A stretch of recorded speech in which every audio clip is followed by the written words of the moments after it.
চলে এসেছি এখন রাঙ্গি মন্দিরে। এই যে ঢুকছি, আমার সঙ্গে আছে এই যে মাম্মা আছে, এই যে যাকে ঘুম থেকে জোর করে তুলে আনা হয়েছে, আর উনি আমাকে এখন চারটে দেখাবেন। এই যে এই রাঙ্গি মন্দির,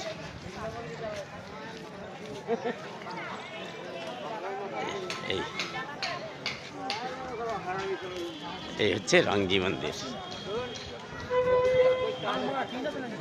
এর মধ্যে রয়েছে সোনার তাল গাছ, সোনে কি খাম্বা।